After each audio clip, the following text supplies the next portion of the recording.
delighted to be here today at the SEN Reform NI event, looking at the need for transformation around special educational needs.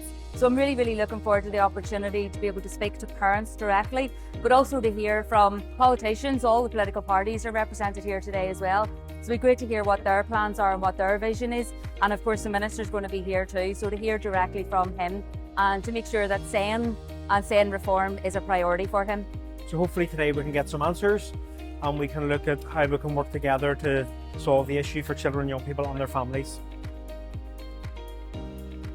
This is something that all of us and different political parties can unite around. Today I want to just take a moment to acknowledge the struggles and the obstacles that you all have faced. So young people with special educational needs and their families must have access to the support and properly funded support services. There's an urgent need for special educational needs provisions to be transformed to support the individual needs of each young person and their family. As parents, you deserve to have the confidence that your child's needs will be identified early and that support will be provided promptly and effectively without necessarily requiring a statement of special educational need.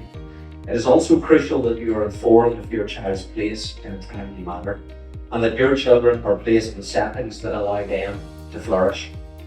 I want to emphasise the transformation of the existing SEN system is a key priority for me and my department. We are encouraged by recent steps, such as the Minister of Education's announcement of additional capital funding and planned investment in new special schools. These are positive developments, but we must remain vigilant. While increased capital investment is crucial, it alone will not solve the crisis. We must ensure that the practices and supports within our schools genuinely meet the diverse needs of our children, improving their experiences and outcomes. SEN reform in Northern Ireland, I think, should be right-based, and that should be on right legislation, values, voice and visibility combined with a supportive monitoring architecture. More often than not, adults with and without experience of special educational needs make policies and decisions relating to children and young people with disabilities while they themselves are often left out of the process. It is essential that young people with special educational needs feel valued and heard in all decision-making processes affecting their lives.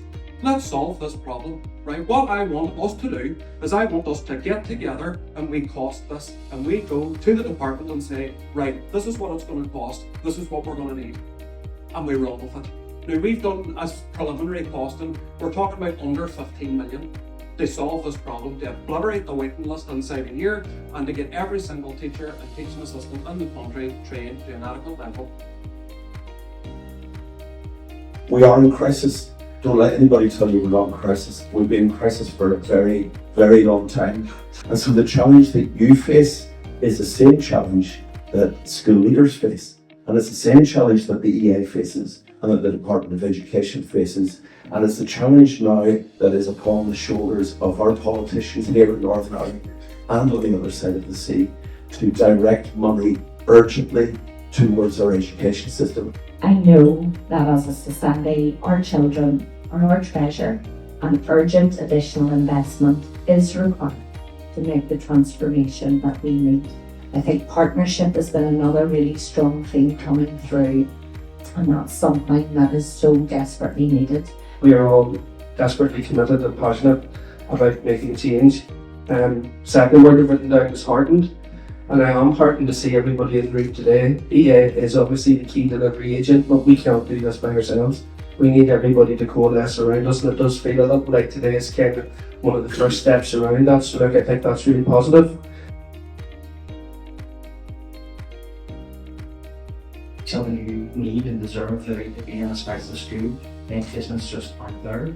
We want to help them work together, all across all the parties. We really need to be sitting around the table and driving forward. What was the best that we can do in the educational experience for these young people? We need to give them the best opportunities to include them in every aspect. And ultimately for us, we want to hear directly from our young people as well, who have special educational needs that they want to see as well. For us as a committee, I really think that's a priority. And right here from the outset, chairing the education committee, saying needed to be priority number one. There was unanimous agreement across the parties on that. No doubt that will be continue to be the case for the duration of this. We need to do two things. Number one, we need to tackle the issue of placements, but alongside that, it is now time for the work of transformation to be delivered. We need a clear action plan, and we need clear outcomes in terms of how we'll measure success. As an MLA, as our committee, my colleagues, my party, the executive, the ministers, I tell you, we will fight for your kids.